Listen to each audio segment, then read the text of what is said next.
Jeannie was at a loss, unsure of how to handle the situation. She paced anxiously, trying to find a way to calm herself, but it proved difficult. The weight of her wedding dress felt burdensome, almost causing her unbearable pain, and she couldn't help feeling awkward in it. Yet, she realized that her discomfort wasn't solely due to the dress. The absence of the groom was the source of her distress. With just 15 minutes remaining until the scheduled ceremony, the guests crowded around the registry office, eagerly awaiting the start of the festivities. Jeannie struggled to contain her emotions, fully aware of the mounting pressure. Amidst the crowd, an elderly grandmother inquired about the commencement of the celebrations, while Jean's friends appeared fatigued, perhaps from their high heels or the tension of waiting. They were eager to capture the moments, taking pictures with their phones and sharing stories on Instagram. The guests were dressed in their finest attire for the gala, each making an effort to create a lasting impression. Some of Jean's mother's friends looked unrecognizable in their new outfits, and the bride's parents seemed to have dressed as if it were the most significant event of their lives. As the only daughter getting married, every detail had been meticulously considered to impress both the relatives and the groom. Curiously, there were no relatives from the groom's side present, adding to the intrigue and tension in the air. The photographers and hosts of the ceremony were equally meticulous, fussing around just like Jean. They checked and rechecked everything to ensure perfection. As time passed, Maxim, the groom, remained missing. The minutes were filled with palpable tension, and Jean's parents, Nadezhda Ivanovna and Pyotr Vasilievich, looked puzzled as they observed their daughter. The groom's unpunctuality was not the only concern. A substantial sum of money had been invested in the wedding. While Jean's parents were successful businessmen, this expenditure placed a significant strain on their finances. Nevertheless, they held on to the hope of a 2-week trip to the Maldives, generously offered by the groom after the wedding, which was meant to compensate for the expenses. Yet, with Maxim's absence and the mounting worries, uncertainty hung in the air, leaving Jean and her parents on edge. As the minutes ticked by, the photographers and hosts were just as restless and anxious as Jeannie, constantly running up and down, checking if everything was all right. But as time passed, there was still no sign of Maxim. Tension filled the air with each passing moment. Nadezhda Ivanovna and Pyotr Vasilievich, Jean's parents, looked at their daughter with puzzled expressions. The groom's unpunctuality was not the only cause for concern. There were more serious reasons at play. A significant sum of money had been invested in the wedding, and although Jean's parents were successful businessmen, this expenditure proved to be a significant financial burden. Yet they had hoped that everything would be compensated by the groom's promise to fund a 2-week trip to the Maldives immediately after the wedding. But with Maxim's absence, the future felt uncertain, and the weight of the situation weighed heavily on Jean and her parents. The combination of the groom's disappearance and the financial strain made the atmosphere even more tense and worrisome. Nadezhda Ivanovna and her husband had made a decision not to intervene in the young couple's plans. Just the day before, Jean had gone shopping for beautiful swimsuits, and now she was regretting her choice as her new shoes were rubbing her feet. She felt like she was on trial, constantly going up and down the stairs of the registry office, with everyone expecting an explanation from her. She was at a loss for words, unable to comprehend how she could be late for her own wedding. Amidst the tedious wait, the tension was finally broken when an old Moskvich pulled up a few minutes later. The sight of the car surprised Jean, as she had only seen such vintage vehicles in her parents' photo album. Out stepped a young man, dressed in a simple pantsuit, holding a bouquet of 3 chrysanthemums. Following him, a man and a woman, who looked slightly younger than Jean, emerged from the back seat. Their attire was strikingly reminiscent of the 1970s, raising eyebrows among the guests. Someone from the crowd remarked on the interesting costume wedding, to which the young man responded with laughter, declaring, "Well, it's our wedding." He handed the bewildered Jean the bouquet of chrysanthemums, leaving the guests in silence, eager to observe what was unfolding. Overwhelmed, Jean turned to Maxim, seeking an explanation for this surprise.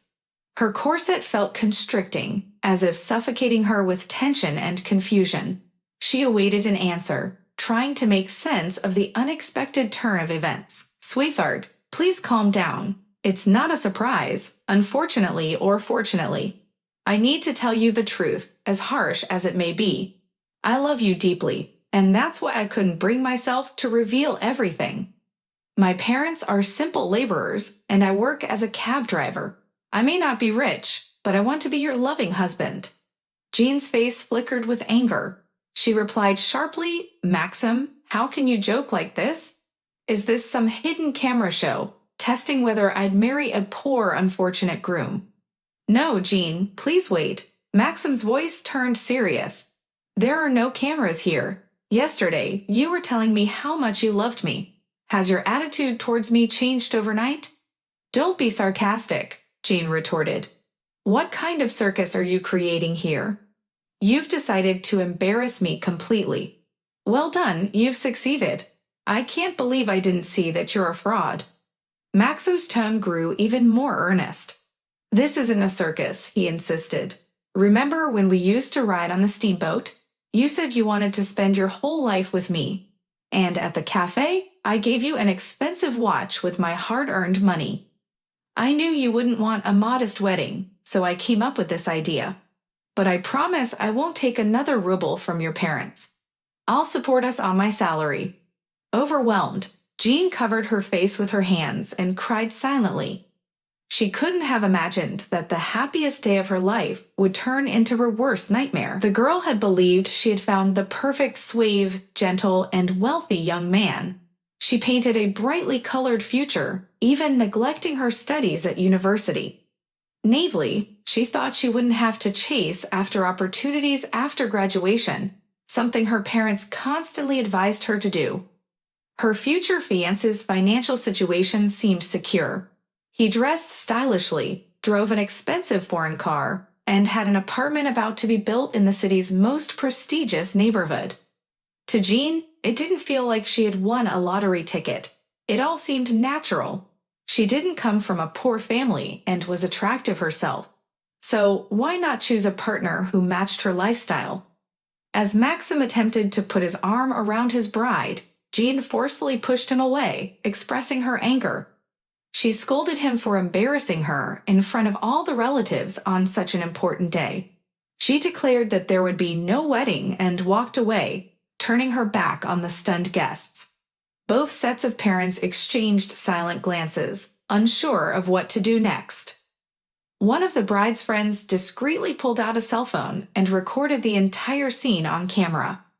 The guests stood frozen, like statues, witnessing this unexpected and dramatic situation unfold before them. Indeed, it was not an everyday occurrence to witness such a dramatic moment, and the atmosphere was charged with tension and surprise.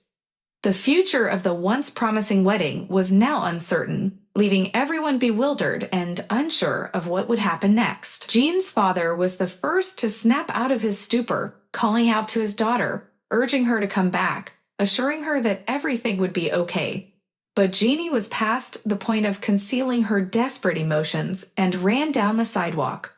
Her mother, Nadezhda Ivanovna, chased after her, trying to reach her. Meanwhile, Pyotr Vasilievich, Jean's father, sat down on the steps of the registry office, deeply affected by the unfolding events. All eyes were now on Maxim, who confidently handed the bouquet of chrysanthemums to his parents, and then took a seat beside Jean's father. Holding a white envelope, he offered it to Pyotr Vasilievich, explaining, "Here's the entire amount of money you've spent on the gala, and even more." Jean's father was clearly upset and threw the envelope at Maxim's feet. He demanded an explanation, looking straight into Maxim's eyes, wanting to know the truth behind everything. Maxim responded calmly, "You and your wife have worked hard all your lives, providing your daughter with the best of everything.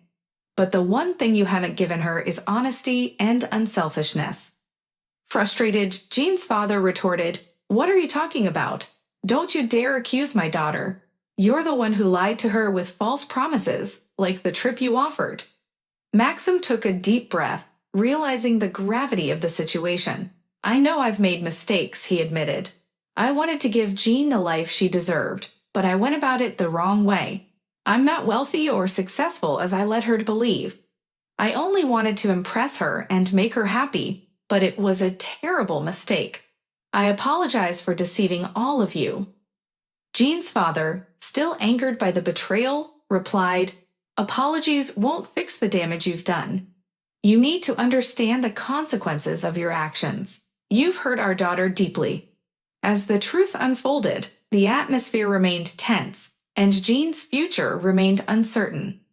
The young couple's dreams of a lavish wedding were shattered, leaving behind a painful lesson about honesty, trust, and genuine love. "How could we have not seen through your deception from the start?"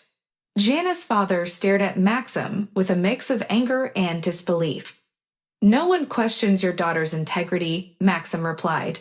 "But when she learned about my situation, she ran away. I'm not a drug addict, a drunkard, or a criminal.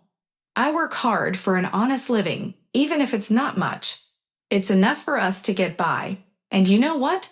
I won't make any more excuses. I genuinely loved your daughter, but today I realize that she doesn't need me. She cares more about money and impressing others than she does about me." The gathered relatives listened to Maxim's heartfelt confessions, but they couldn't grasp the whole picture. They couldn't understand what he meant by money or the need to impress others, especially when he showed up in such a simple suit just to stand at the parsonage. Jean's friends were equally puzzled. Maxim had taken her to cafes and restaurants, showered her with gifts, and now suddenly claimed to be bankrupt. Was he pretending to be rich all this time? The truth was slowly unfolding, revealing the complexities of the situation and the emotions involved. It seemed that Jean's priorities had been misplaced, valuing material possessions and social status over genuine love and devotion. Maxim's genuine affection had clashed with Jean's superficial desires, leading to this heart-wrenching moment of revelation. As the scene played out, the guests couldn't help but feel a mix of sympathy and confusion, trying to understand the dynamics of the relationship and how it had unraveled so dramatically.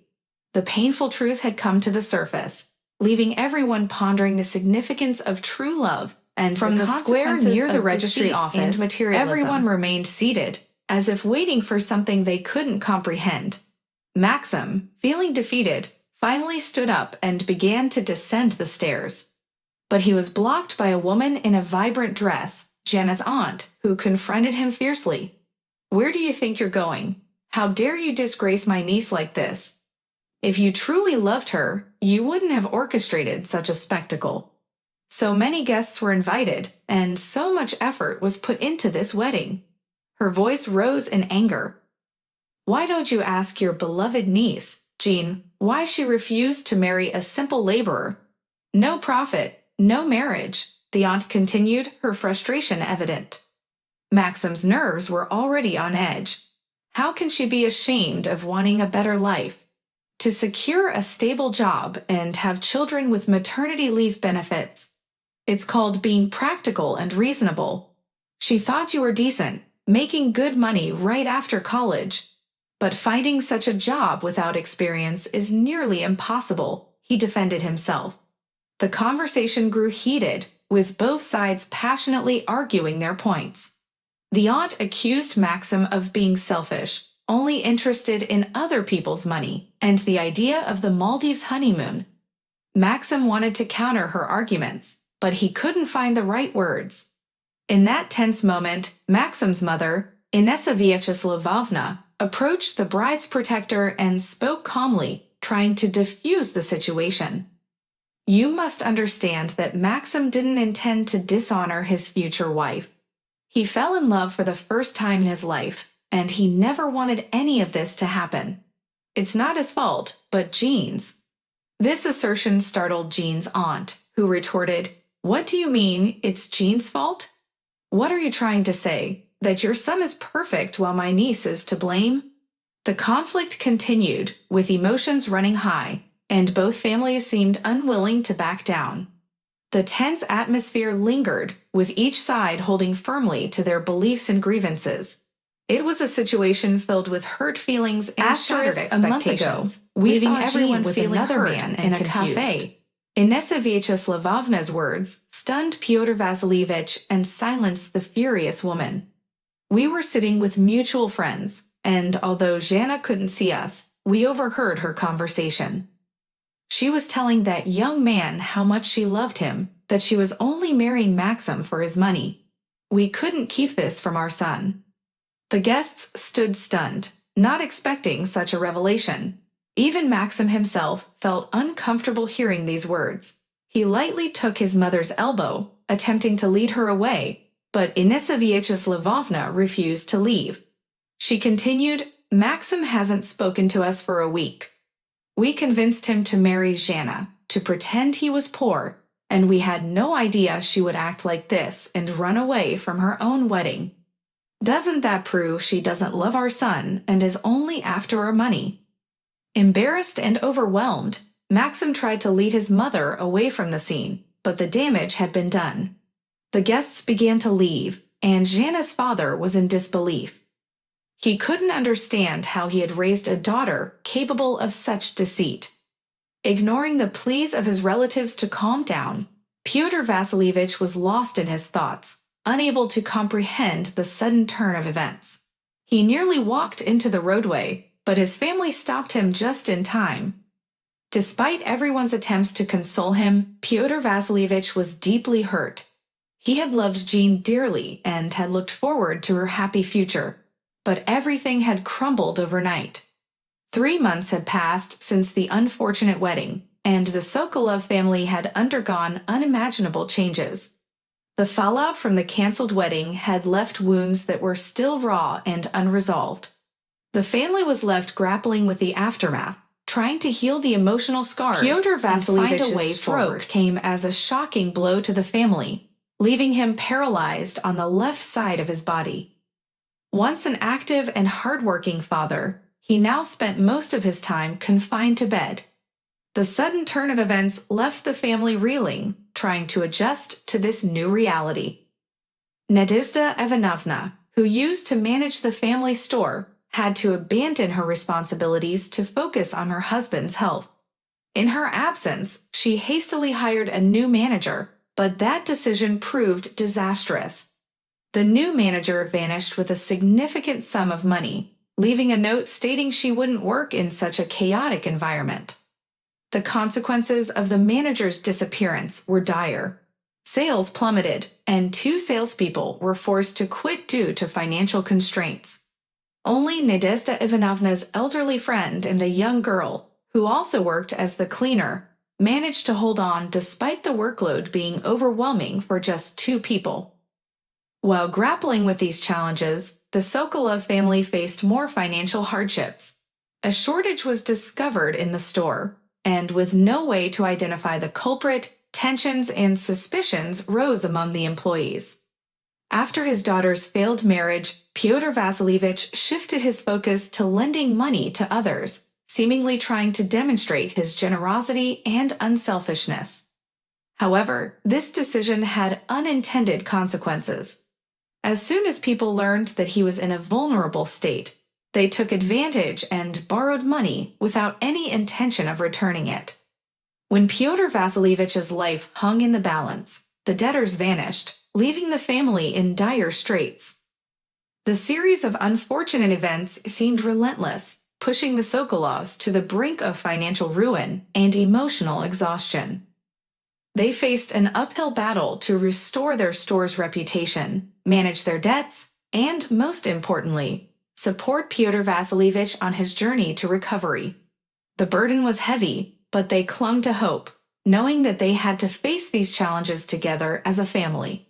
Nadezhda Ivanovna found herself in uncharted territory, dealing with challenges she had never faced before. With the financial burden of her husband's rehabilitation weighing on her, she struggled to make ends meet.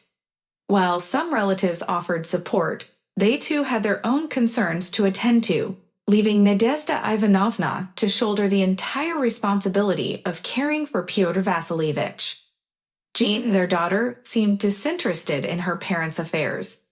Focused on her studies at school and university, she had her own plans and ambitions that differed from her parents' desires for her.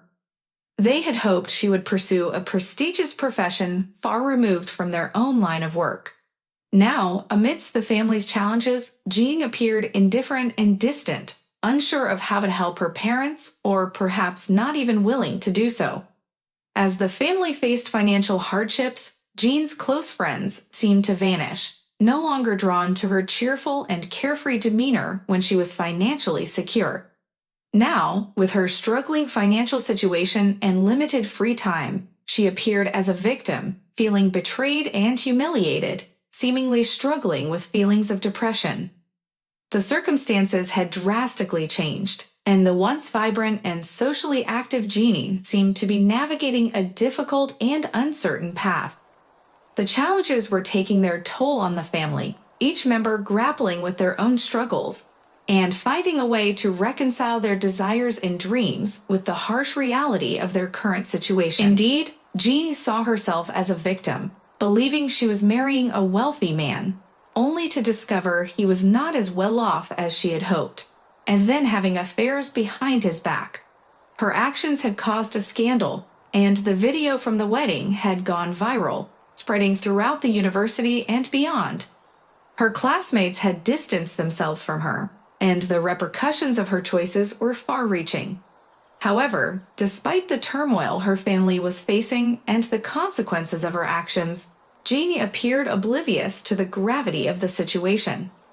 Instead of acknowledging her role in the family's struggles, she focused on feeling sorry for herself and wondering how all this could happen to her. Maxim, the man she was supposed to marry, had disappeared, not answering her calls or messages. Even her own mother had become distant and had not spoken to her for days. It seemed that Jean's actions had deeply hurt and alienated those around her. Finally, at the end of June, Jean received her university diploma. When she returned home, she remained silent and retreated to her bed, picking up her cell phone. Her mother asked her to go get groceries, but Jean challenged her, seeking some acknowledgement or conversation about the recent events. Jean's mother, pale and sorrowful, admitted that she hadn't realized the kind of person her daughter had become. She expressed disappointment and sadness, realizing the gravity of Jean's actions and the hurt they had caused to the family. The rift between Jean and her family was apparent, and her mother's words were a reflection of the disappointment and heartache they felt. The situation had become complex and emotionally charged, with everyone trying to cope with the aftermath of Jean's choices and the damage they had caused to their relationships. Jean exclaimed, hurt and angered by her mother's words. "You just called me a pig. Are you out of your mind? I got my degree. I graduated from college." Her mother responded sternly, "You're almost 23, but you're thinking like a little kid. It was a huge mistake for me and your father to go along with you and organize the wedding." Jean retorted defensively, "You mean you're going to accuse me right now that Maxim screwed me over like that?" "Yes, I will blame you." And not only that, her mother replied in a hushed tone, mindful not to wake up Pyotr Vasilievich, who had fallen asleep. "With your behavior, you drove your father to a stroke. You drove me to a heart attack. You had an affair on the side knowing that you were about to get married." "We've talked about this 100 times, Jean protested. "You just like to accuse me of all the deadly sins. I didn't have a relationship with that guy. We met just for business reasons. I had no idea that Maxim's parents—" Her voice trailed off as she tried to explain herself. "How can you date someone when you're getting married?" her mother questioned, clearly frustrated. "I've explained to you for the 1,000th time," Jean persisted. "I didn't confess my love to that guy. I don't know what Inessa told my father, and I don't know why he believed her and not me. That guy wrote to me on Instagram. He wanted me, as an aspiring designer, to advise him on his furniture choices. Of course, I said yes, but I wanted to gain some experience. We met, I gave him some advice, and he decided to thank me by inviting me to our college cafeteria. We sat there, talking, and he started flirting with me. I told him I was getting married, but he didn't expect anything. He asked if I would pay for the coffee myself, and I left. The tension in the room was palpable, and both mother and daughter were emotionally charged. Jean's explanations were met with skepticism, and the strain between them continued to escalate as they tried to make sense of the past events and their consequences. What the hell are you doing taking a girl to a cafe if you don't have any money? Jean recounted angrily. And that's why money is so important to you girls. Is it the most important thing in life? I told him that yes, money is important to me, and my fiancé is a very wealthy guy, and that's why I chose him. Jean continued, defending herself. Her mother, still trying to understand, asked, Jean, we didn't raise you in poverty. You had everything you wanted. Why did money come first in the first place? Mom, you're weird, Jean responded. Money is freedom. Yeah, it can't buy everything in life, but a good income allows me to work and live the way I want to live, not the way you and Daddy were working from dawn till dusk in your store. Every single person you met, and if we'd had everything we needed financially fine, my dad wouldn't have had a stroke. He wouldn't have gotten upset about the money he put into this bloody wedding. Nadezhda Ivanovna was taken aback by her daughter's words, her emotions wavering between anger and sadness. She had raised Jean with love and provided for her to the best of her ability, yet now she was being accused of not doing enough. Her heart sank as she realized the extent of the divide between them. Father had a stroke, not because of the amount of money spent on the wedding. Jean's mother finally responded, her voice strangely calm. A lot of money was spent on the wedding, and he was very upset when he found out what a duplicitous, two-faced, and self-serving daughter he had, his only daughter. The weight of her mother's words sank in, and Jeannie felt a mix of guilt and frustration. She had never intended for things to turn out this way, but her choices and actions had led to a chain of events that brought pain and suffering to her family. She realized that her priorities had been skewed, and she needed to confront the consequences of her decisions. You're back to accusing me again. At least I was honest with Maxim. He was the one who lied to me. Either he's rich or he's poor. A normal person wouldn't put on such a show. I didn't envision myself marrying a circus performer like that. Asterisk, so we'll have to see which one of us is two-faced and self-serving. Asterisk Jean, enough talk. I won't pity you anymore. Tomorrow morning we'll go to the store, and you'll work as a substitute clerk until we get into good profit. Asterisk, I'm a saleswoman. I'm good at what I do. Did you ask me? Asterisk, I didn't ask you, and I'm not going to ask you. You haven't even asked me in 2 months how much money went for my father's rehab, how I pay my salesmen's salaries, how I pay my salary, how I've been managing with all of this. Asterisk, you're only thinking about yourself. Mom put the money on the table and walked out of the room. Jean went to the neighborhood store for groceries, and on the street, the girl suddenly burst into tears like she'd never had before, even at the door of the registry office. Now I'll be a saleswoman, eating dashikis on my lunch hour and gossiping with thee, and then I'll go to the store for a giant size of pants. A fat man will come into the store and make mean jokes about me.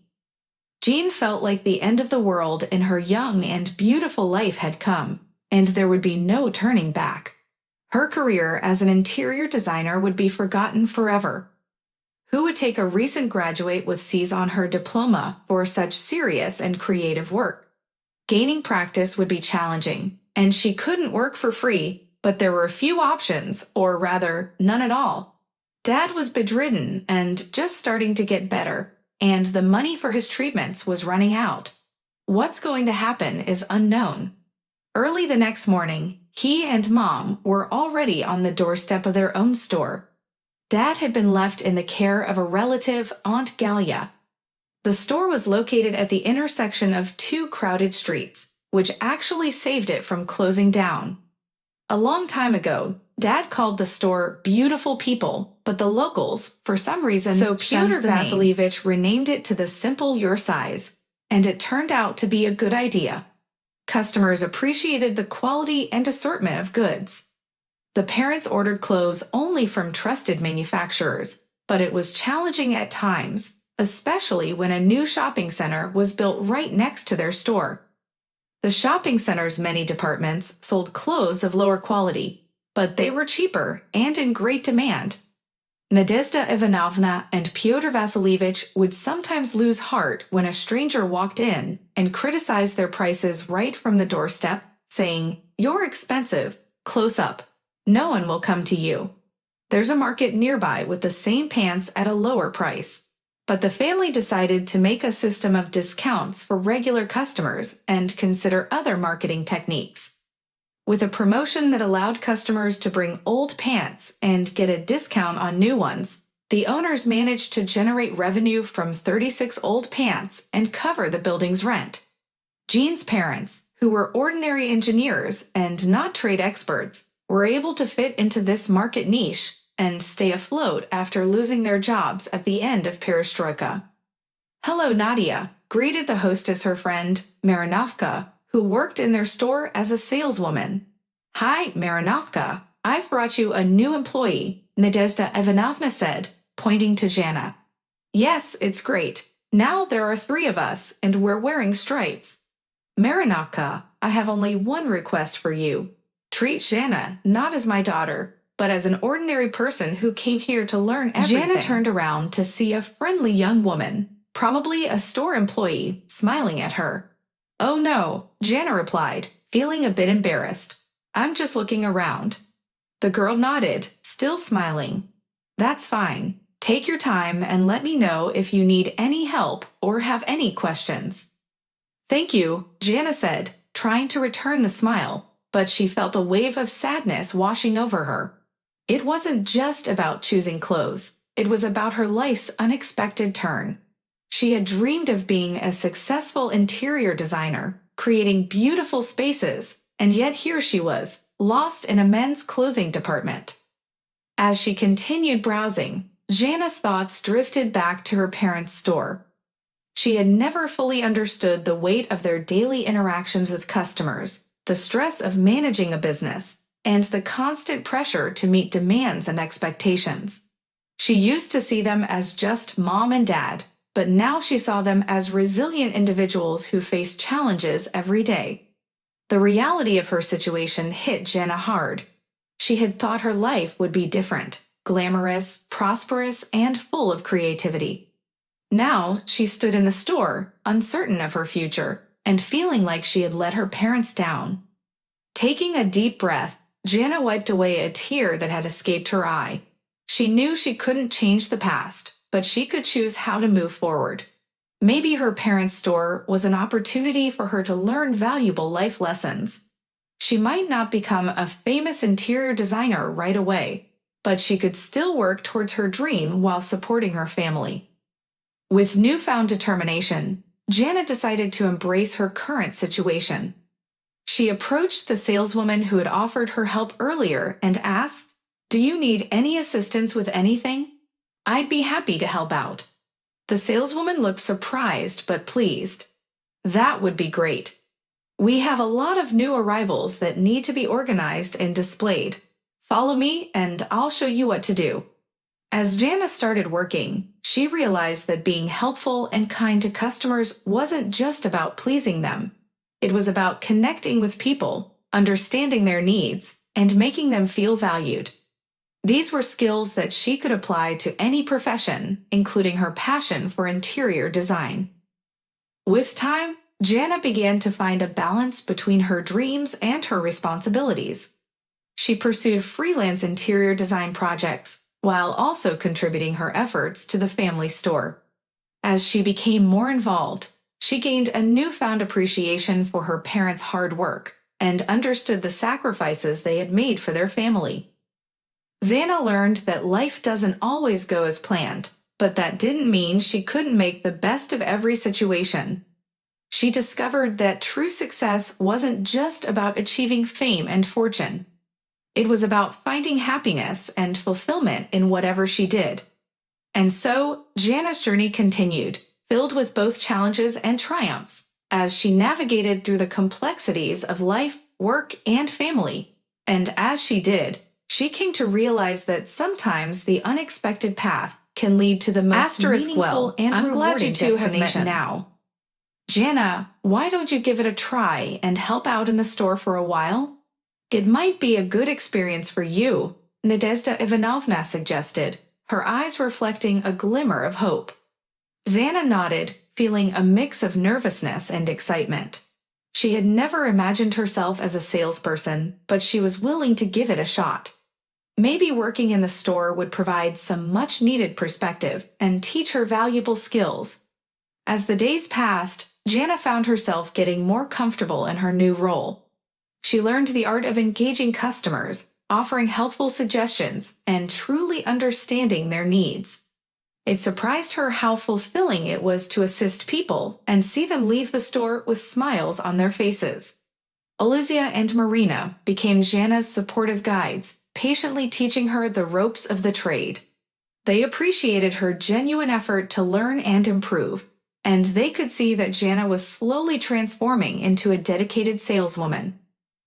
Jana's interactions with customers also changed. She no longer saw them as mere transactions, but as individuals with unique preferences and stories. She listened to their needs, offered them the best options, and ensured they left satisfied. As weeks turned into months, Jana's parents noticed a positive shift in their daughter. Her self-centered attitude was softening, and she seemed more considerate and empathetic. Jana started to appreciate her parents' hard work and the challenges they faced in running the store. One day, as she was helping a couple find the perfect outfit for their special occasion, Jana caught a glimpse of herself in the mirror. She saw a different person, someone who had grown and changed through this unexpected journey. The realization struck her that this experience was more than just working in a store. It was a journey of self-discovery, maturity, and learning to appreciate the value of hard work and dedication. Jana had once seen herself as the victim of life circumstances, but now she understood that she had the power to shape her own destiny. She had choices, and she chose to embrace the present with gratitude and enthusiasm. As time went on, Jana's design projects started to gain traction. Her passion for interior design remained alive, but she had learned to balance it with her responsibilities at the store. Her parents were overjoyed to witness their daughter's growth and newfound sense of purpose. Jana's journey continued, and she knew there would still be challenges ahead. But now she faced them with resilience and a newfound appreciation for every twist and turn that life had in store for her. She had learned that sometimes the most unexpected paths lead to the most beautiful destinations, and she was ready to embrace whatever came her way. To Olzia's words, feeling a newfound respect for the business her parents had built. It wasn't just about selling clothes. It was about understanding the customer's needs and making them feel valued and confident in their choices. As the days went by, Jana continued to immerse herself in the world of fashion and retail.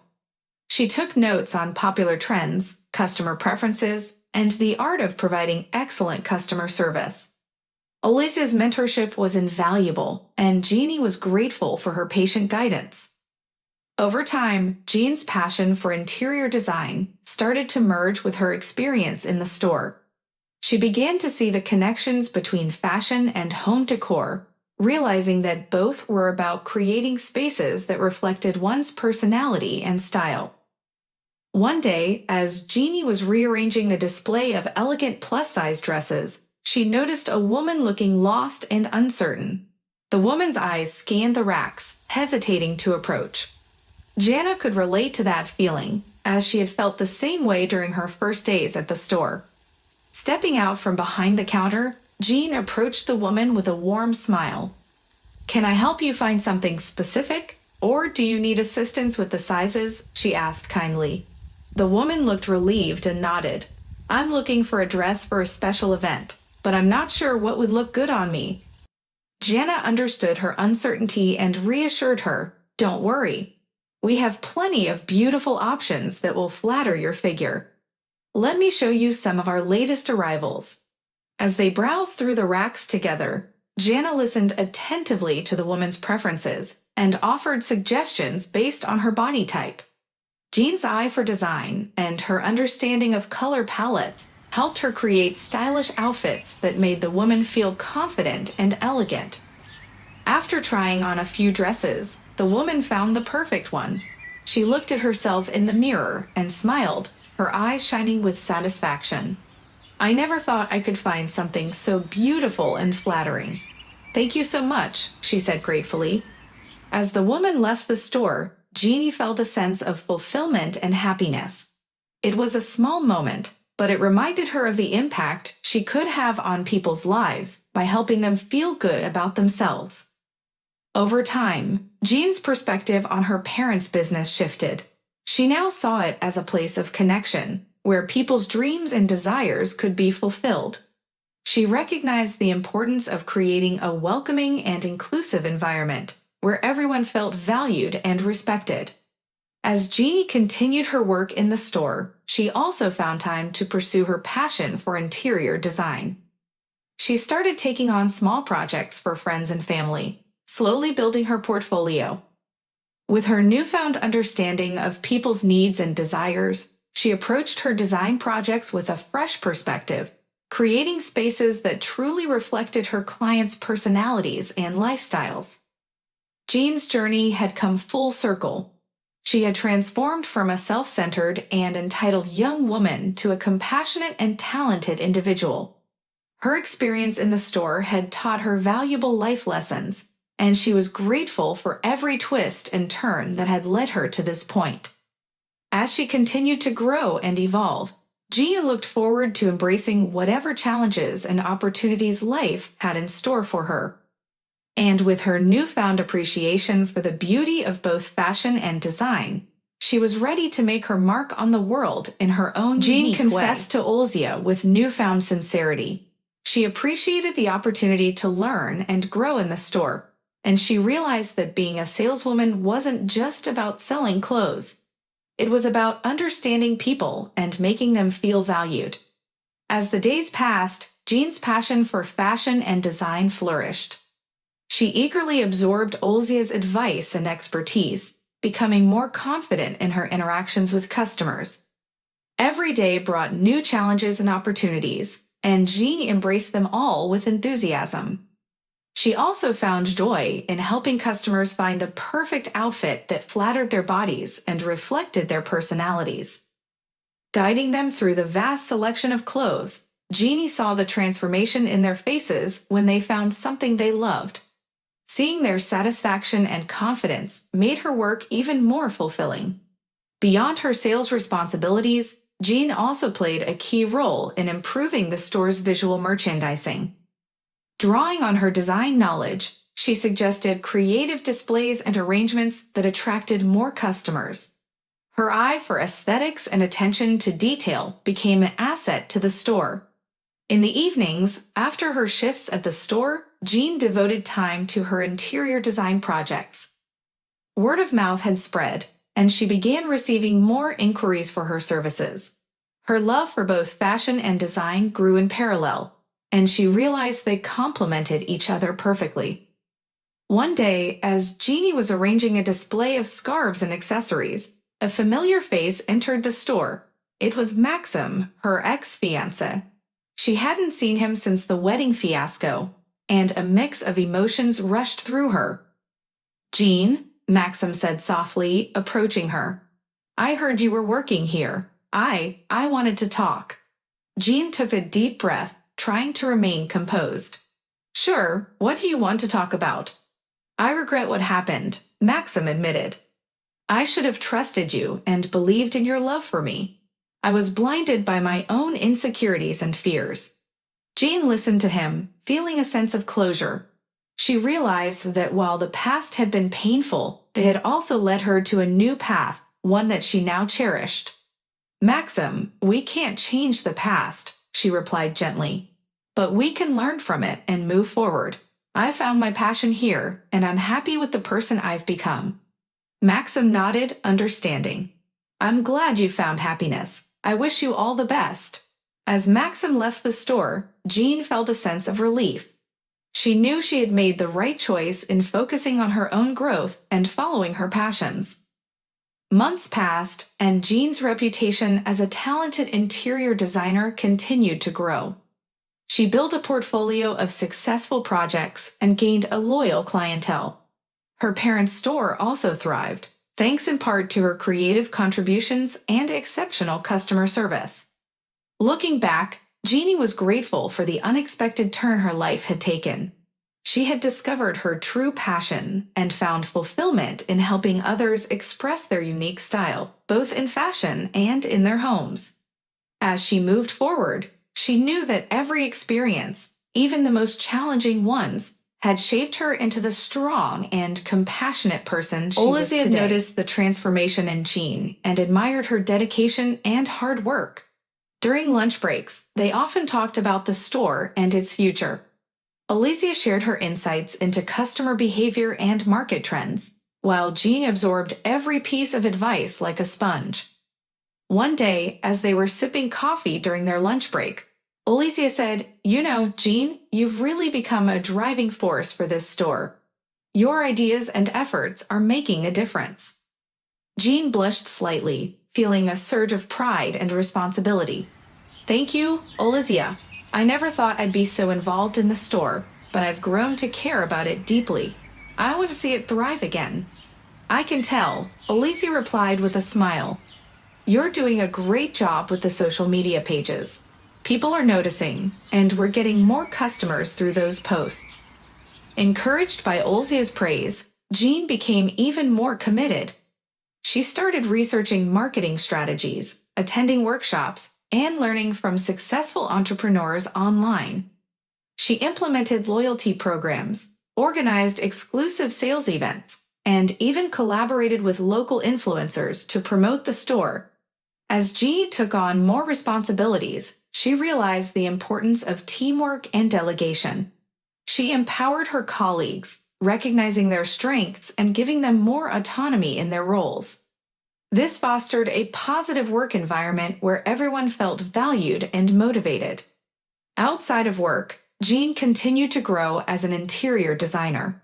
Her reputation in the industry was soaring, and she received invitations to participate in design exhibitions and workshops. She found a balance between her two passions, fashion and interior design, and they complemented each other perfectly. One evening, Nadezhda Ivanovna approached Jean with a warm smile. "I'm proud of you, my dear," she said, touching her daughter's cheek. "You've taken our store to new heights, and you've become an exceptional saleswoman."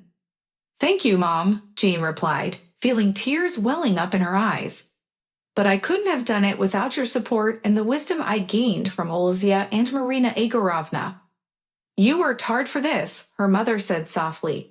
"And I'm sorry for not telling you about the difficult times we faced. I didn't want to burden you, but I see now that you're more than capable of handling it." Jean hugged her mother tightly, feeling a deep sense of understanding and forgiveness. "We're a team, Mom. Together, we can overcome anything." And so, the store Your Size flourished once again, attracting a loyal customer base and expanding its reach beyond the neighborhood. Jean's passion for fashion and interior design continued to thrive, bringing joy and success to her life. As the months turned into years, Jean's journey taught her the true value of hard work, resilience, and the importance of embracing life's unexpected turns. She knew that life's challenges were opportunities in disguise, and she was ready to face whatever came her way with determination. The quietness in the store allowed Jana and Olizia to have a heart-to-heart conversation. They leaned against the counter, sipping their coffee, and exchanged stories about their lives and dreams. "You know, Olizia," Jana began, "I used to think I had it all figured out before, I thought I knew what I wanted and how my life would be, but everything changed so unexpectedly. Olivia nodded in understanding. Life has a funny way of surprising us, doesn't it? Sometimes the path we envision for ourselves takes us to places we never thought we'd go. I've learned that the key is to adapt and embrace those changes, Jana continued. I used to resist, thinking I knew better, but now I see that life has its own plans for us.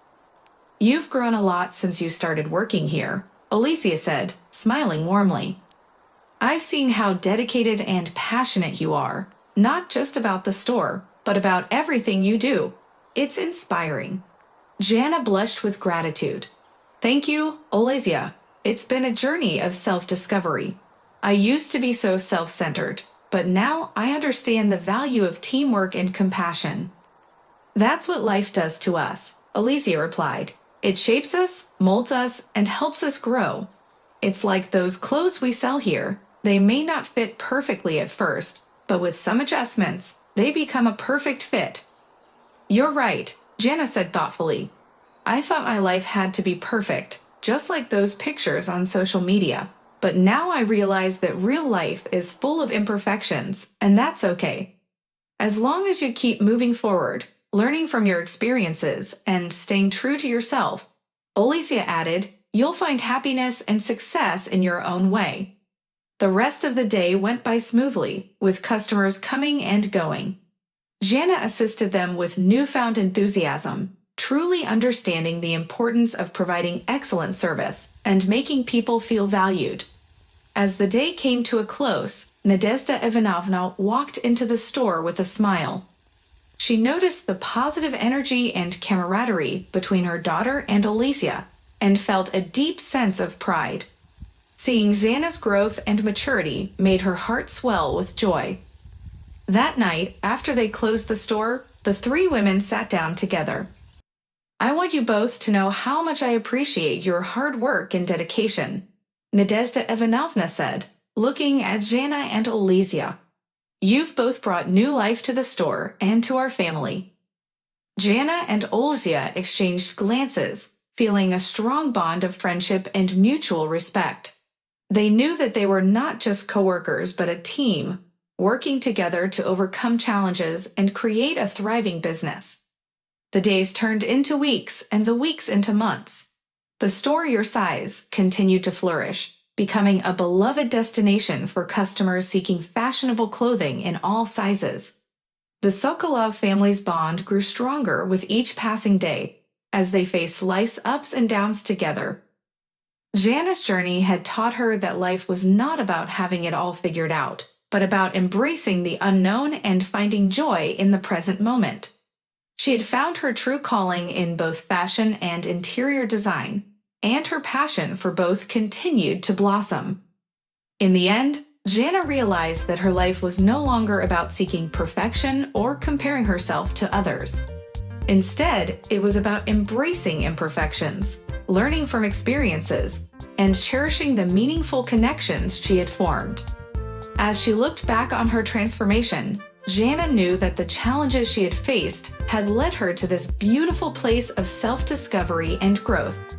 And she was grateful for every twist and turn that had brought her here, knowing that her journey was far from over, but she was excited to see where it would take her next. The girls exchanged a knowing glance and quickly went to work, determined to find the perfect dress for the woman's special day. They browsed through the racks, carefully selecting options that matched the woman's preferences. Here, try this one, Jana suggested, holding up a flowy dress with a delicate lace cape. It's lightweight and elegant, perfect for your granddaughter's wedding. The woman's eyes lit up as she took the dress from Jana. Oh, this looks beautiful. Let me try it on. She disappeared into the fitting room, and the girls waited with bated breath. When the woman emerged, she twirled around in front of the mirror, admiring herself in the dress. It's perfect. I love it, she exclaimed, her smile radiant. You girls have made my day. Thank you. You're very welcome, Alicia said, beaming with pride. We're thrilled that you found something you love. The woman's joy was infectious, and the store suddenly felt warmer and more inviting. Other customers noticed the happy atmosphere and began to browse the clothes with enthusiasm. Throughout the day, Jana and Alicia continued to assist customers, using their knowledge and intuition to help them find the right outfits. They carefully listened to each person's preferences and needs, ensuring that everyone left the store with a smile on their face. As the clock struck closing time, the older woman approached the counter with the dress in hand. "I'm definitely taking this one," she said, her eyes glistening with excitement. "Thank you again, girls. You've made an old lady very happy." Jana and Alicia exchanged a proud and contented look. They had not only succeeded in finding the woman a dress, but had also made a positive impact on her day. It reminded them of the true essence of their work, to connect with people, understand their desires, and help them feel beautiful and confident. As the woman left the store, Jana's heart swelled with gratitude. She realized that working at Your Size was not just a job, it was an opportunity to touch people's lives and bring joy to their hearts. As days turned into weeks, the store continued to thrive, attracting more and more loyal customers. The bond between the Sokolov family and their employees grew stronger, creating a harmonious and supportive environment. Xana's passion for fashion and interior design only intensified, and she decided to pursue further studies in the field. With the support of her family and newfound friends at the store, she enrolled in design courses and began taking on freelance projects. Life had turned out completely different from what Jana had imagined, but she couldn't have been happier. She had learned that true fulfillment came from embracing life's surprises, finding her passion, and connecting with others on a deeper level. As she looked back on her journey, Jana was grateful for all the unexpected turns that had led her to this point. She knew that no matter where life took her next, she would face it with an open heart, a curious mind, and the determination to make a positive impact warmly in the world. At the woman. "No need to apologize at all. We're here to help you find the perfect dress for this special occasion. Weddings are such joyful events, and I can imagine how excited you must be to celebrate your grandson's big day." The woman nodded, a sense of nostalgia in her eyes. "Yes, it's been a long time since I've dressed up for such an event. I want to look my best and make my grandson proud." "Of course, you will look stunning," Alicia assured her. "All these dresses suit you beautifully. Take your time, try them on again if you like, and feel free to ask any questions." As the woman went back into the fitting room, Jean reflected on how much she had learned and grown since starting to work in the store. Not only had she become more knowledgeable about clothes and styling, but she had also developed a deeper understanding of people's needs and desires. The woman emerged from the fitting room, a radiant smile on her face. "I've made my decision," she said with excitement. "I'll take the silk sateen dress with the chiffon cape. It's elegant and lightweight, just perfect for the wedding." The salesgirl congratulated her and rang up the purchase. As the woman left the store, she thanked Jean and Olesia for their exceptional assistance and kindness. In the days that followed, Jean found herself cherishing these heartwarming interactions with customers. She realized that her work went beyond just selling clothes. It was about connecting with people, making them feel valued, and helping them look and feel their best. The wedding day arrived, and Jean couldn't help but think of the woman she had helped find the perfect dress. She hoped the grandmother would feel confident and beautiful as she celebrated with her family. Back at the store, the days continued to pass, filled with busy hours and meaningful conversations. Jean's passion for design grew, and she started taking on more freelance projects. With each new endeavor, she discovered her unique sense of style and artistic flair. The store prospered under the guidance of Nadezhda Ivanovna, Pyotr Vasilievich, and the dedicated employees. The small business continued to thrive, offering a wide range of fashionable and comfortable clothing for people of all sizes. Jean had found her calling in the most unexpected place, a clothing store she once dismissed. She had learned that life's twists and turns could lead to incredible opportunities for growth, understanding, and happiness. With each passing day, Jean embraced the beauty of life's surprises, knowing that the path she walked was uniquely hers. As she looked ahead, she felt a sense of excitement and wonder, ready to face whatever came her way with newfound strength. The older woman looked at Jean with concern. "Are you okay, dear?" she asked gently. Jean quickly wiped her tears away, putting on a brave smile. "Yes, I'm sorry. It's just been a tiring day." The woman approached her and patted her on the shoulder comfortingly. "Life can be challenging sometimes, but you'll find your happiness too. Don't worry." Jean nodded gratefully, touched by the stranger's kindness. "Thank you. I appreciate your words." As the woman left the store, Jean took a moment to compose herself. She felt a mix of emotions: sadness about her past with Maxim and uncertainty about her own future. But she also felt a glimmer of hope, inspired by the woman's words of encouragement. Throughout the day, Jean tried to focus on her work, serving customers and assisting her colleagues. As the evening approached, she decided to take a stroll to clear her mind. Walking through the busy streets, Jean reflected on the recent events in her life. She had come a long way since her breakup with Maxim, and she had grown stronger and more resilient. Her time at the store had taught her valuable lessons about empathy, perseverance, and the importance of being true to oneself. Jean realized that her happiness should not depend on someone else's choices or actions.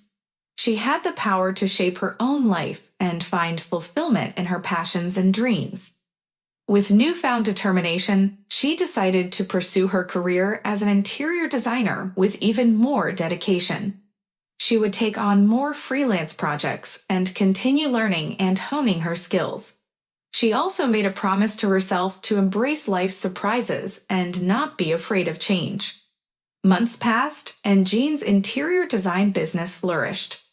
She found joy in creating beautiful and functional spaces for her clients.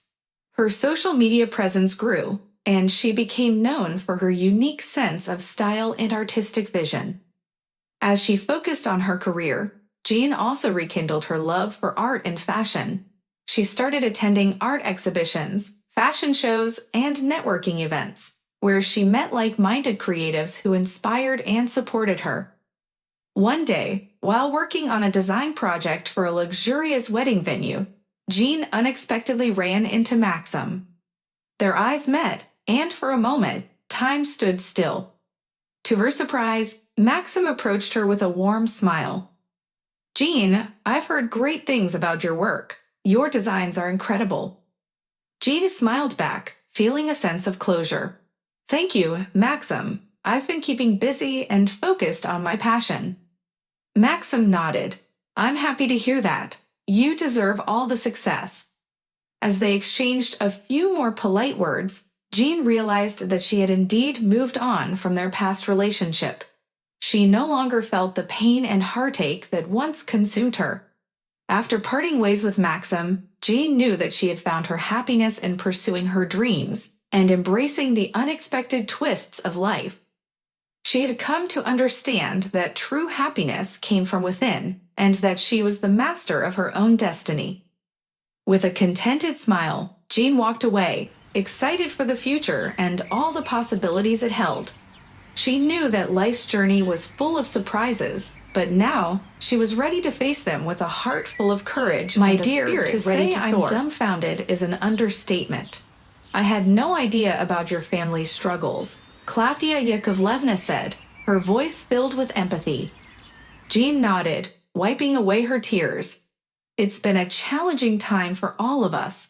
My dad's condition has improved, but the medical bills and expenses are still overwhelming." "I can imagine how tough it must be," Klavdia Yakovlevna replied. "But you know, sometimes life throws unexpected challenges our way. It's during these times that we discover our true strength and resilience." "I suppose you're right," Jean said, her voice slightly trembling.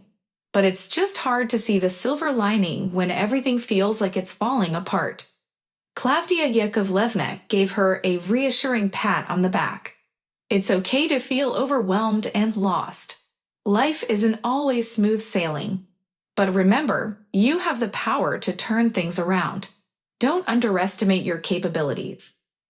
Jean looked at the older woman with a mixture of gratitude and admiration. You know, you're right. I've been so focused on my past and my mistakes that I forgot I can shape my future. You certainly can, my dear, Klavia Yakovlevna said warmly. Life is full of possibilities, and it's never too late to make a change. As they continued their conversation, Klavia Yakovlevna shared her own life experiences and the lessons she had learned along the way. Her words resonated deeply with Jean, inspiring her to look at her life from a different perspective. After spending time with Klavia Yakovlevna, Jeannie felt a sense of clarity and determination. She knew she had to embrace the challenges life presented and use them as stepping stones to a brighter future. When she returned to the store, Olizia greeted her with a knowing smile. Feeling better? Jean smiled back, feeling a weight lifted off her shoulders. Yes, much better. Thank you for your support, Olizia. No problem. We all have our struggles, but it's important to lean on each other during tough times, Olizia said.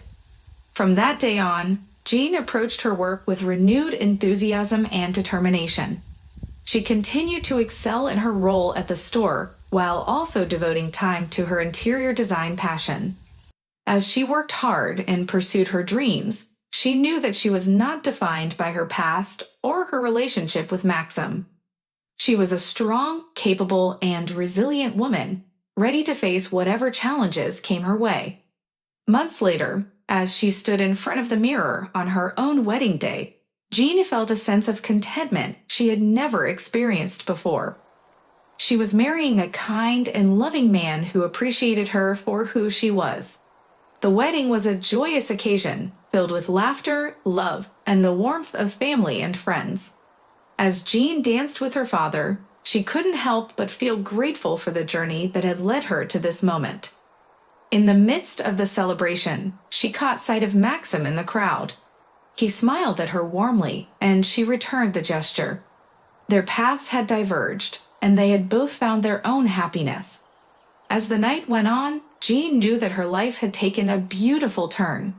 She had overcome adversity, learned valuable lessons, and discovered her true strength. With a heart full of gratitude and hope, she looked forward to the many adventures that lay ahead. I know you'll ask me if I didn't cheat. Then why did I run away from the wedding? Jean continued, her voice tinged with sadness. Klavdia Yakovlevna nodded understandingly. I won't ask that, my dear. I can see the pain in your eyes. Running away was your way of coping with the hurt and humiliation you felt. It's not an easy situation to face. Jean sighed, relieved that she didn't have to explain herself further. It's just, I felt so betrayed. I thought Maxim and I had something real, something special. But then he believed those lies about me and didn't even bother to ask for my side of the story. People can be quick to judge and believe the worst without seeking the truth, Klavdia Yakovlevna said with a knowing look. But let me tell you something, my dear. It's not about what they think of you. It's about how you see yourself. You know who you are and what you stand for. Don't let anyone's judgment define your worth. Jean nodded, taking in Klavdia Yakovlevna's words. You're right. I've spent too much time worrying about what others think of me, but it's time I focus on being true to myself and finding my own happiness. That's the spirit, Klavdia Yakovlevna smiled. Life is too short to live it based on others' opinions. Be true to your heart, follow your dreams, and don't let setbacks define you. You're a strong and talented young woman, and I believe in you.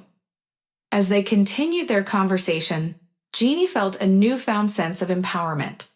Klavdia Yakovlevna's wisdom and kindness had touched her deeply, and she realized that she had the strength to move forward and create her own path. In the following weeks, Jeannie poured her energy into her work. Her passion for interior design reignited. She also reconnected with old friends and made new ones, building a support system around her. With time, the pain of the past began to heal, and she started dating again, taking things slowly and letting her heart guide her. She learned to trust herself and her instincts, no longer seeking validation from others. As her interior design business flourished and her confidence grew, Jean realized that she had transformed into a stronger, wiser version of herself. She no longer defined her worth based on someone else's opinion of her. Life moved forward, and Jean embraced the journey with a sense of hope and optimism. She knew that her past experiences had shaped her, but they didn't define her.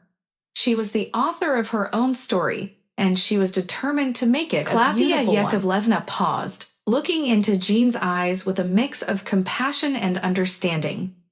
"You know, Jean, our conversation with you is not over yet," she said gently. Jean's heart skipped a beat, unsure of what to expect. I don't know what else to say," she replied, feeling a bit apprehensive. "You've been through a lot, my dear," Klavdia Yakovlevna continued, "and I can see that you're carrying a heavy burden of hurt and disappointment. But it's essential to remember that we all make mistakes and face challenges in life. What matters is how we learn and grow from them." Jean nodded, feeling a sense of comfort in Klavdia Yakovlevna's words. "I just wish things had turned out differently," she admitted. "I wish I had been more careful with my feelings and choices." "We can't change the past, my dear," Klavdia Yakovlevna said, gently placing a hand on Jean's shoulder. "But we can learn from it and shape our future. Life has a way of surprising us, and sometimes the path we thought we were on takes unexpected turns. But those twists and turns can lead us to something even more beautiful and fulfilling."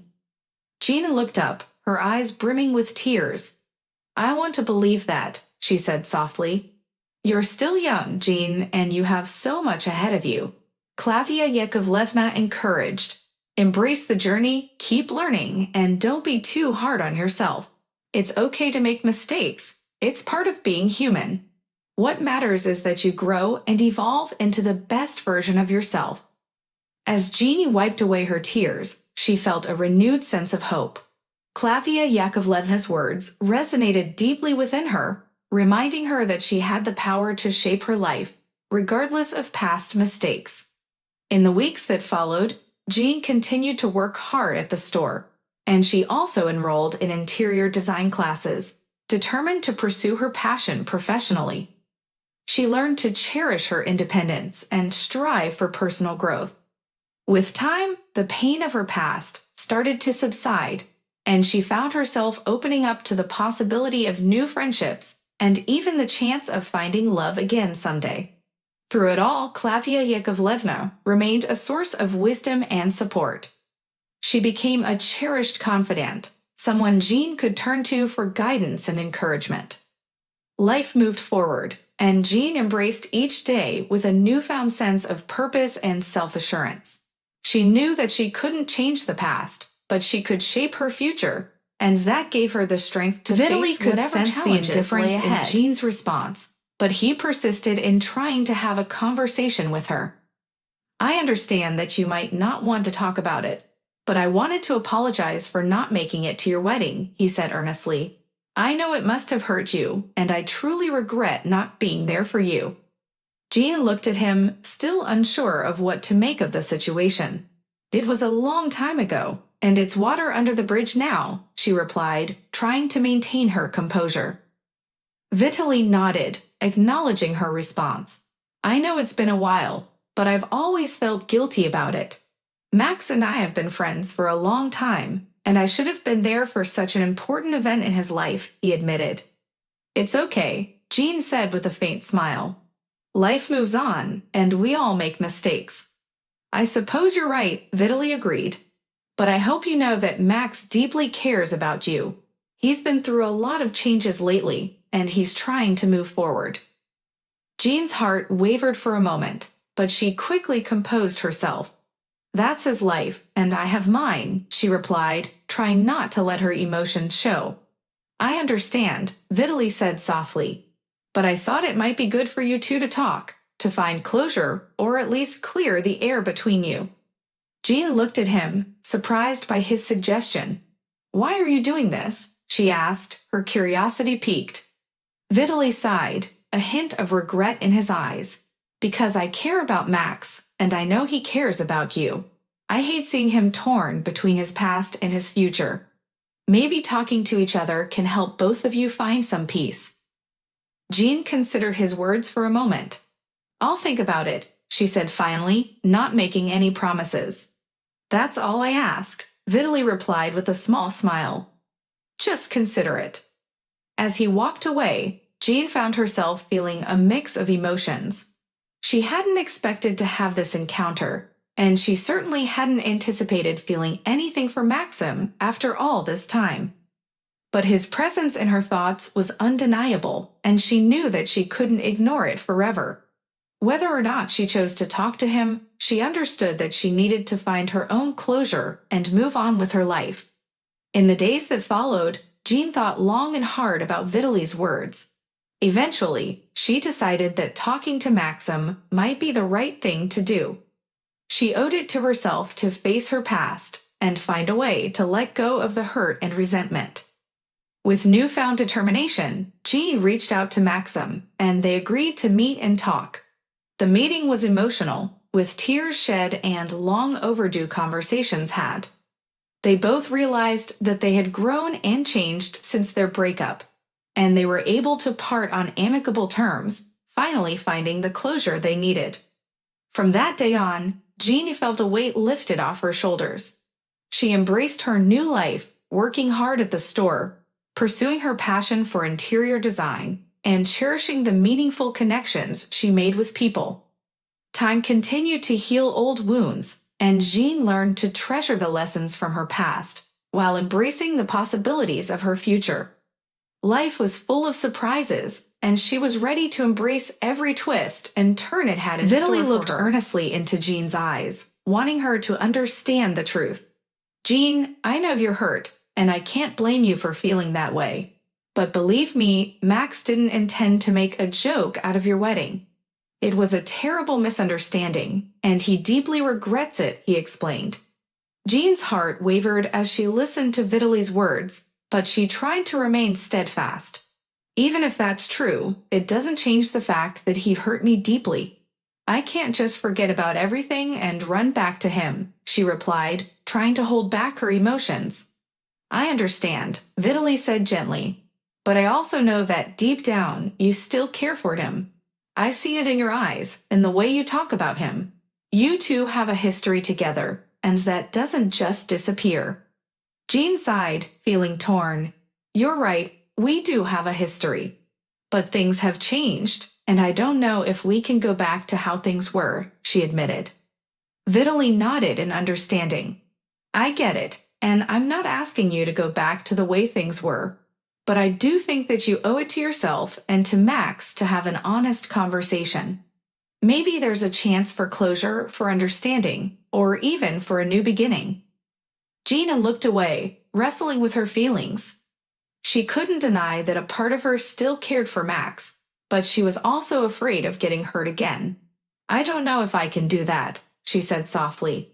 It's okay to be afraid, Vitaly reassured her. But sometimes, taking a risk is worth it. You won't know unless you try.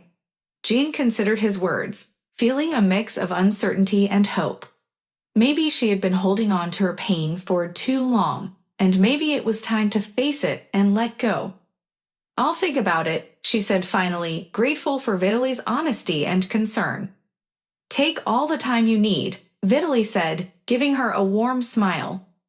Just remember that no matter what happens, you deserve happiness. As he walked away, Jean watched him go, feeling a sense of gratitude for his words. She knew that she had a lot to think about, and that making a decision wouldn't be easy. But she also knew that she couldn't keep running away from her feelings forever. In the days that followed, Jean found herself reflecting on her past and her feelings for Max. She realized that she had been holding on to her pain and resentment for far too long, and it was time to confront it. With a mix of nervousness and determination, Jean decided to reach out to Max. She knew it wouldn't be easy, but she wanted to have that honest conversation, to to find closure and maybe, just maybe, open the door to a new beginning. Whatever the outcome, she was ready to face it and take a step towards healing her heart. Inessa glanced at her husband, unsure of how he would react to her mother's sudden decision to go out. "Where are you going, Mom?" Igor asked, raising an eyebrow. "I thought I'd take a walk and maybe grab a bite to eat. There's a cafe nearby that someone recommended," Klavdia Yakovlevna replied, trying to sound nonchalant. Igor looked concerned. "Are you sure it's safe to go out alone? I can join you if you'd like." No, it's fine. I just need some fresh air and a change of scenery. I'll be back before you know it," she assured him, trying to hide her true intentions.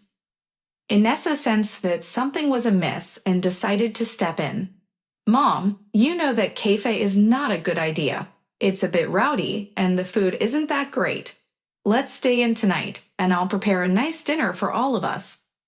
Klavdia Yakovlevna hesitated for a moment, feeling torn between wanting some independence and not wanting to cause any trouble. "Well, I suppose you're right. Maybe it's better to stay in," she finally conceded. Inessa smiled, relieved that her mother agreed. "Great, I'll start cooking, and we can have a nice family dinner together." As they sat down for dinner later that evening, Klavdia Yakovlevna couldn't help but feel grateful for her daughter's concern and care. She realized that she didn't need to seek adventure outside. She had a loving family right at home. After dinner, as the family chatted and laughed together, Klavdia Yakovlevna felt a sense of contentment she hadn't felt in a while. She knew that she didn't need to go out looking for excitement. She already had everything she needed right there with her family. In the following days, Klavdia Yakovlevna and Inessa spent more time together, enjoying each other's company and bonding over cooking, gardening, and shared interests. Klavdia Yakovlevna also found comfort in talking to Inessa about her feelings and experiences, something she hadn't done in a long time. As the days went by, Klavdia Yakovlevna felt a renewed sense of purpose and happiness. She realized that she didn't need to seek validation from others or look for excitement outside. Her family's love and support were all she needed to feel fulfilled. While the hurt from the past still lingered, Klavdia Yakovlevna found strength in her daughter's understanding and support. She knew that healing would take time, but she was willing to take that journey with her family by her side. And as for Maxim, the young man who once caused her heartache, Klavdia Yakovlevna decided to leave the past behind and focus on the love and joy she had in the present. She knew that life was full of surprises, and she was determined to embrace whatever came her way with an open heart and a grateful spirit. Mom, you're reading too much into it. It was just a random encounter. I didn't plan to run into Jean at the cafe. I went there with Vitaly because we wanted to grab a quick bite to eat, Igor explained, trying to defend himself. "But why didn't you tell me about this earlier? Why keep it a secret?" Klavdia Yakovlevna asked, feeling hurt and betrayed. "I didn't tell you because I knew you wouldn't approve. You've always had high expectations for me, and I didn't want to disappoint you," Igor admitted, feeling guilty. Inessa was right. "I should have talked to you about it before," he continued. "I made a mistake, and I'm sorry for that." Klavdia Yakovlevna took a deep breath, trying to compose herself. "Igor, I understand that you're an adult now, and you have the right to make your own decisions. But as a mother, I worry about your well-being and happiness. I don't want you to rush into a marriage just because of financial difficulties or pressure from someone else. Marriage is a serious commitment, and it should be based on love and understanding," she said with a mix of concern and affection in her voice. Igor nodded, realizing that his mother was right. "You're right, Mom. I should have been more honest with you, and I should think carefully about my decisions. I don't want to repeat the mistakes of the past. I want you to be happy, my dear son. Take your time, and don't rush into anything. You deserve to find true love and build a life with someone who truly cares for you," Klavdia Yakovlevna said, placing a reassuring hand on Igor's shoulder. "I'll try to make things right with Maxim and Jean, and I'll be more open with you from now on, Igor promised, feeling a sense of relief from finally sharing his feelings with his mother. The two sat there on the bench, talking openly and honestly, repairing the bridge that had been strained between them. Klavdia Yakovlevna realized that her son was growing up, making his own choices, and she needed to trust him to find his own path in life. As they walked back home, Klavdia Yakovlevna couldn't help but feel grateful for this unexpected conversation with her son. She knew that, despite the challenges, their bond was strong, and they would navigate through life's uncertainties together. And in the coming days, Klavdia Yakovlevna witnessed a positive change in Igor. He took his time to reflect on his feelings and made amends with Maxim and Jean, apologizing for his past behavior. He learned from his mistakes and began to focus on his own happiness and personal growth. Klavdia Yakovlevna also found herself feeling more at ease, knowing that she had raised a son who was capable of understanding and learning from his experiences. She realized that, as a mother, she could offer guidance and support, but ultimately, Igor would forge his own path in life. As the days turned into weeks, Klavdia Yakovlevna saw her son develop into a more mature and thoughtful person. She knew that he still had much to learn, but she had faith that he would find his way. And so, in the warm embrace of family and with newfound honesty and trust, the Sokolov family continued their journey through life, facing its challenges together and cherishing the moments of joy and love that bound them. "You're exaggerating, Mom. Times have changed, and I don't believe in violence as a solution," Igor said, trying to diffuse the tension. "But I trust your judgment, and if you say that Jean is a good person, then I'll take your word for it," Klavdia Yakovlevna said, her voice softening. "I understand that you want the best for me and our family, but please trust me to make the right decisions." "I promise to be responsible and considerate," Igor assured his mother. Klavdia Yakovlevna looked at her son, realizing that he was no longer a child, but a grown man capable of making his own choices. She knew that she couldn't control every aspect of his life, and it was time to let him find his own path. "Igor, I want you to be happy, and I will support your decisions," Klavdia Yakovlevna said with a sigh. "But please, be honest with yourself and Inessa. Don't let her pressure you into things that you're not comfortable with."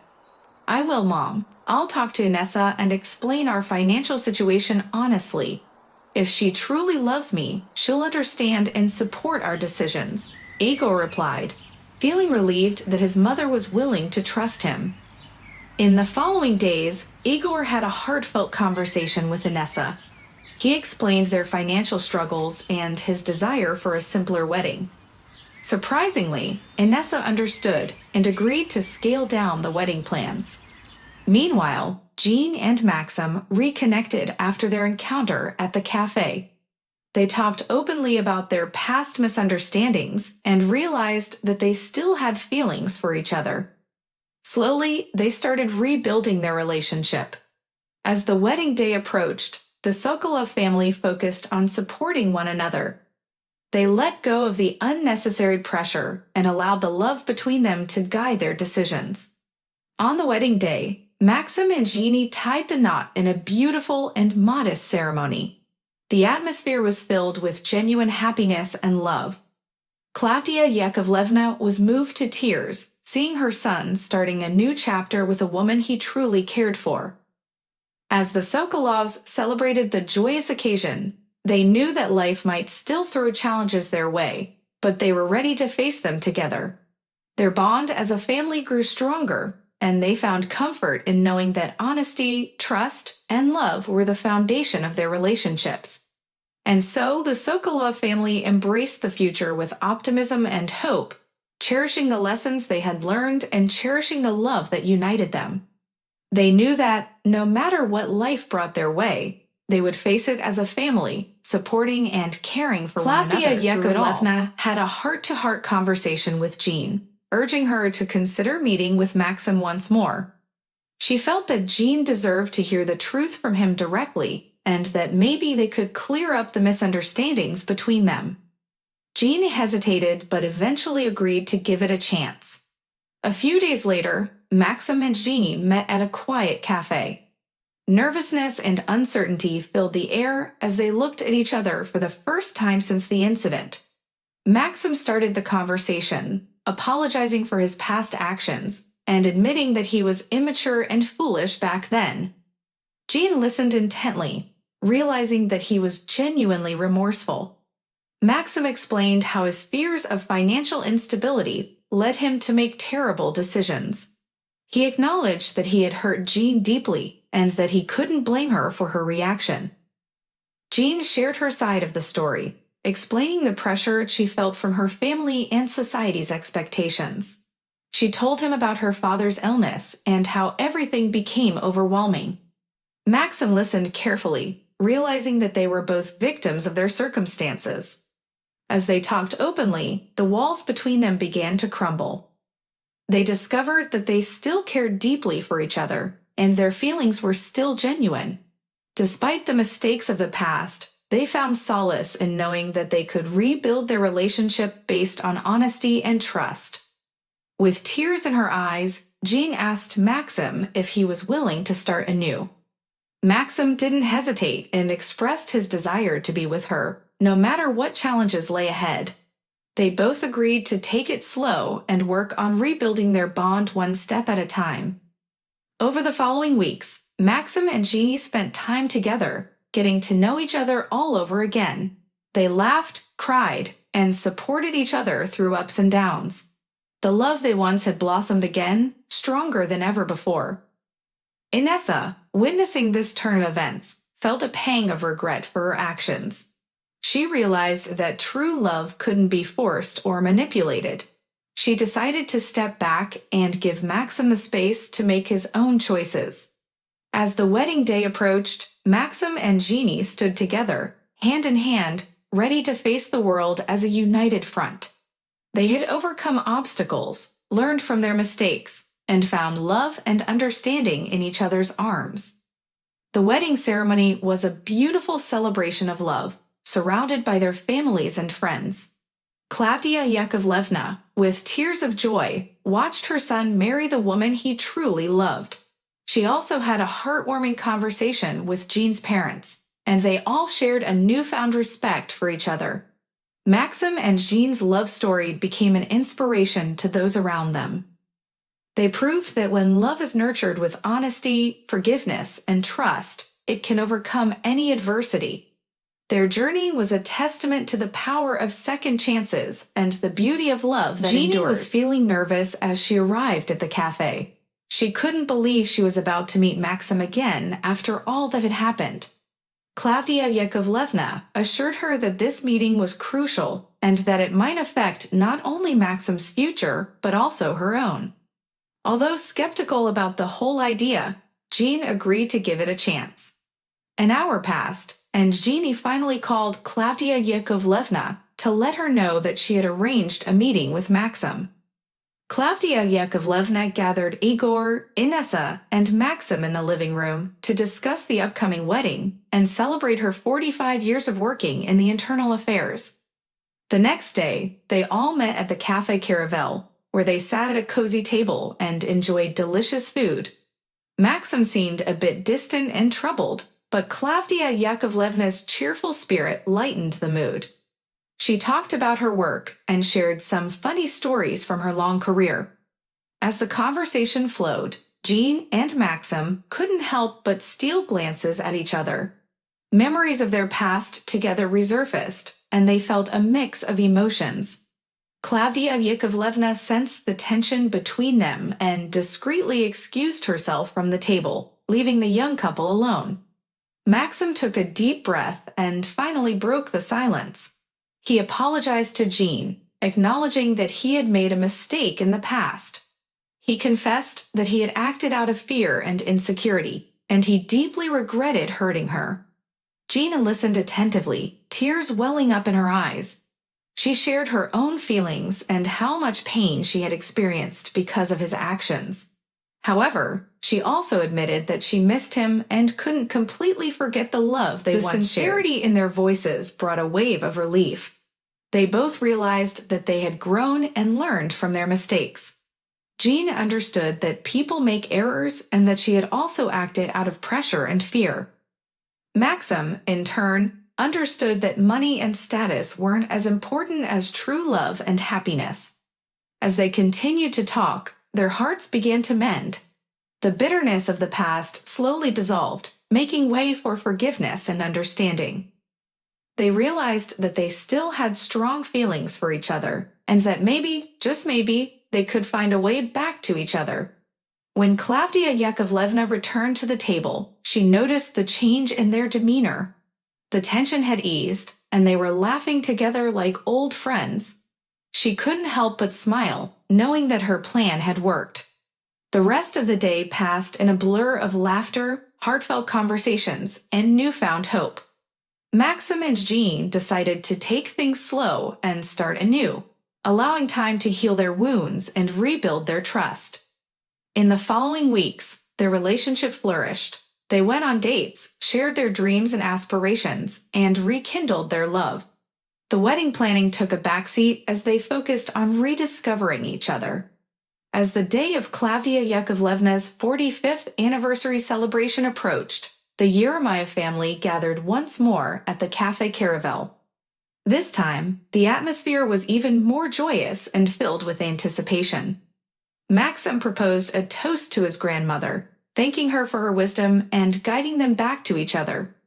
Jeannie, with tears of happiness, raised her glass and expressed her gratitude to Klavdia Yakovlevna for giving them a chance to find love again. Inessa, witnessing the genuine love between Maxim and Jean, realized that her manipulative actions were futile.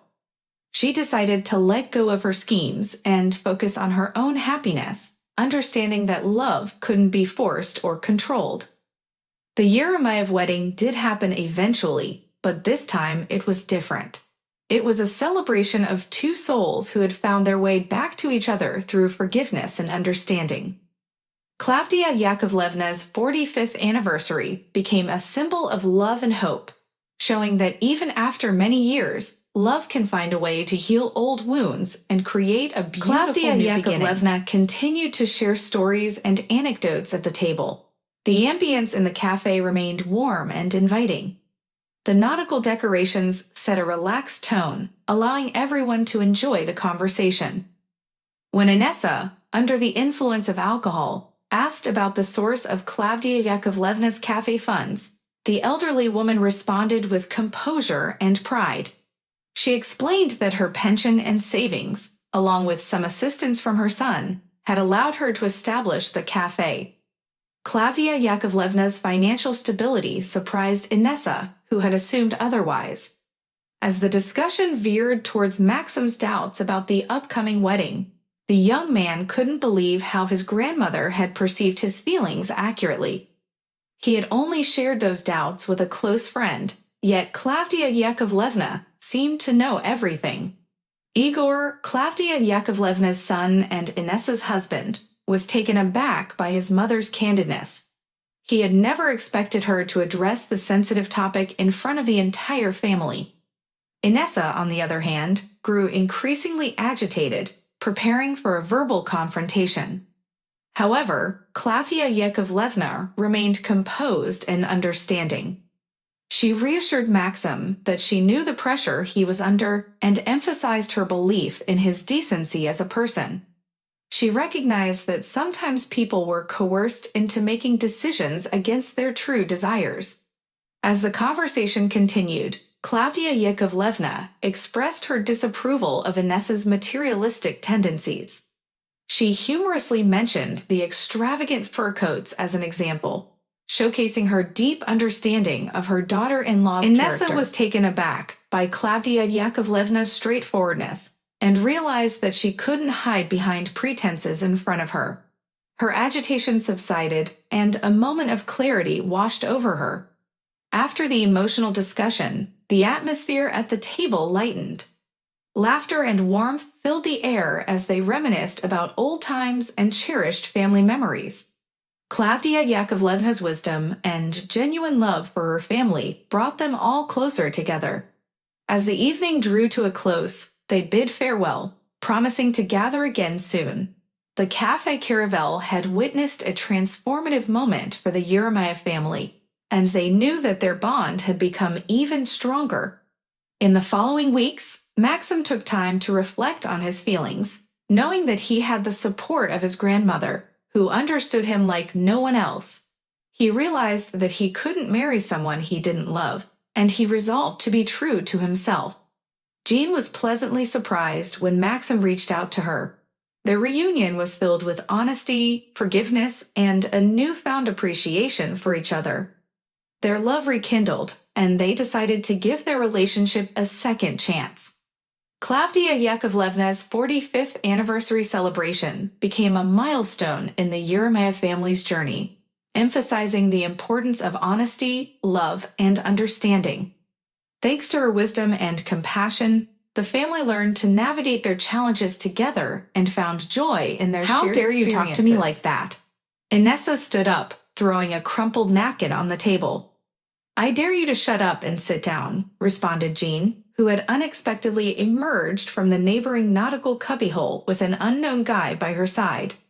The room was filled with surprise, except for Inessa, who seemed prepared for a confrontation.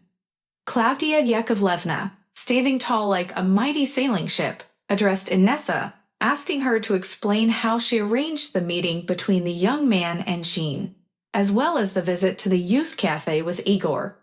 Maxim felt immense shame, realizing that he had blindly followed his mother's advice, leading to this embarrassing situation. But before he could say anything, the unfamiliar young man spoke up, expressing his sincere apologies for his actions. He admitted that Inessa had encouraged him to provoke Jean for financial gain, and he regretted being part of this deceit. The young man quickly left the cafe, leaving Jean in tears behind Klavdia Yakovlevna's comforting presence. Igor finally broke the silence, loudly questioning Inessa's lies and her elaborate plan to test Jean's character. Why were you lying to everyone? Igor's voice echoed in the room. You convinced everyone that our son's bride-to-be is a cheater. And when Maxim didn't believe it, you resorted to such a nasty way to test for self-interest. How did I get involved in all of this nonsense? I never want to see you again. Inessa attempted to defend herself, claiming that she wanted what was best for their son. But her excuses fell on deaf ears, as the truth had been laid bare. Klavdia Yakovlevna, having heard enough, dismissed Inessa's explanations as empty and insincere. The once joyous celebration of honesty and justice had turned into a tense and uncomfortable situation. The family's trust in Inessa had been shattered, and they could no longer tolerate her manipulative ways. From that moment, the Jeremiah family chose to distance themselves from Inessa.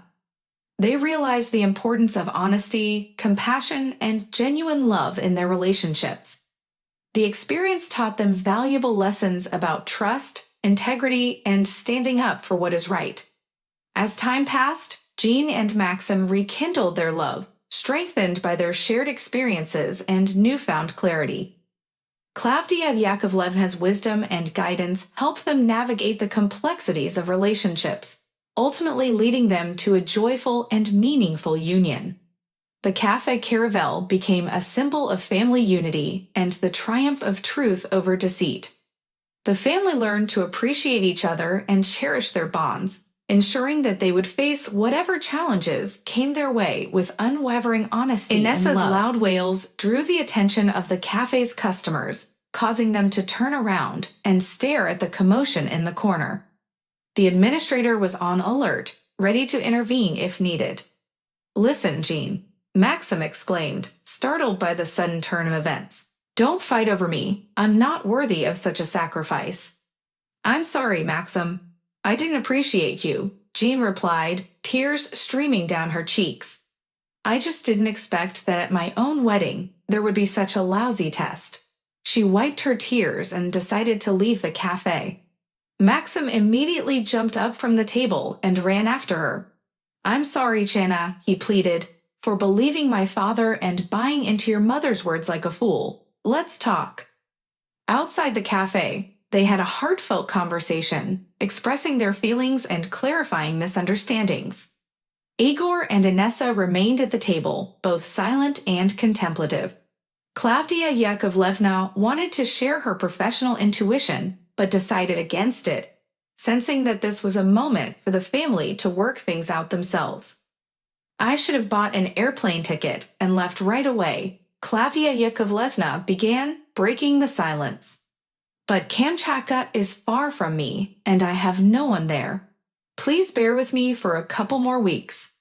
Igor contemplated his mother's words. He felt a mix of anger and frustration towards her, but he also understood the complexity of the situation. I wouldn't want to be the cause of my family's pain, he replied. But you have to understand that meddling with people's feelings and fates can have serious consequences. Klavdia Yakovlevna took a deep breath before opening up about her own past. I loved your father very much, she confessed. But he didn't love me, not because I was bad, or because he was bad. His parents wouldn't allow him to marry the girl he truly loved, and in defiance, he rushed into marrying me. Igor listened attentively to his mother's confession, realizing that she too had experienced her own heartaches. While it didn't excuse her actions, it shed light on the complexities of human emotions and relationships. In the following weeks, the Yeremiah family navigated the aftermath of the revelation. They decided to attend counseling together to mend the strained bonds caused by the deception and to understand each other's perspectives better. As time passed, Klavdia Yakovlevna learned to give her loved ones the freedom to make their own choices and to respect their decisions, even if they differed from her own. The family found healing through open communication, forgiveness, and a renewed commitment to honesty and compassion. In the end, love triumphed over deceit, and the Yeremiah family emerged stronger and closer than ever before. The Cafe Caravel continued to be a place of fond memories, where they celebrated not just truth and justice, but the enduring power of family and love. With a great smile on his face, Maxim delivered the news. I've talked to Jana, and we've decided to give our relationship another chance. We realized that we truly love each other, and we won't let past misunderstandings stand in the way of our happiness. Klavdia Yakovlevna's eyes sparkled with joy, and she couldn't help but hug Maxim tightly. I'm so happy for you both. Love is a precious gift, and I'm glad you found it together. Inessa, though still a bit reserved, managed a small smile. I'm glad you two worked things out, she said softly. Now for the even better news, Maxim continued. Jana and I have decided to postpone the wedding. We want to take things slowly and make sure we're on the right path. We want to build a strong foundation for our relationship before taking such a big step. Igor and Inessa exchanged surprised glances, not expecting this turn of events. But after a moment of contemplation, they both nodded in agreement. I think that's a wise decision, Igor said. Take the time you need to be sure of each other and your feelings. It's important to have a solid foundation. Inessa added, yes, it's better to be sure than to rush into something. I'm glad you both are being thoughtful about it. Maxim smiled gratefully at his parents. Thank you for understanding, he said. Jana and I are both relieved to have your support.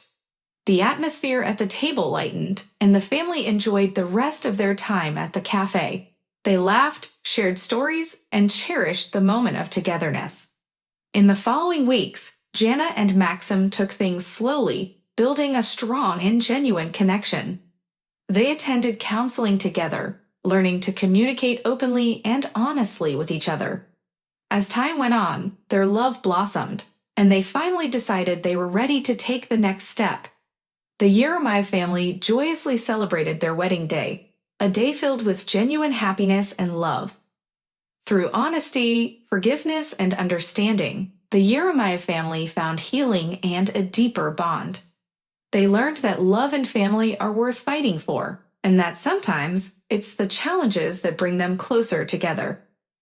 With time, the wounds from the past began to heal, and the family became even stronger. Klavdia Yakovlevna was grateful for the opportunity to make amends for her mistakes and to cherish the love of her family. And so, the Yeremiah family continued to sail through life's ups and downs, united by love, understanding, and the joy of being together. As they journeyed together, they knew that their love would guide them through any storm, and they would face whatever challenges life had to offer with strength, resilience, and a deep appreciation My carefully for each chosen other. Fiancée, Julia, has decided to pursue her studies in London, even in the middle of November, without any hesitation or embarrassment. Consequently, our wedding plans had to be canceled at her request. Now, here's the even better news. Jean and I have decided to get married again, and this time, we're keeping it simple and intimate. We don't want a wildly expensive wedding, but rather a celebration of love with our close family and friends. We are united in our decision, and we hope to have your support.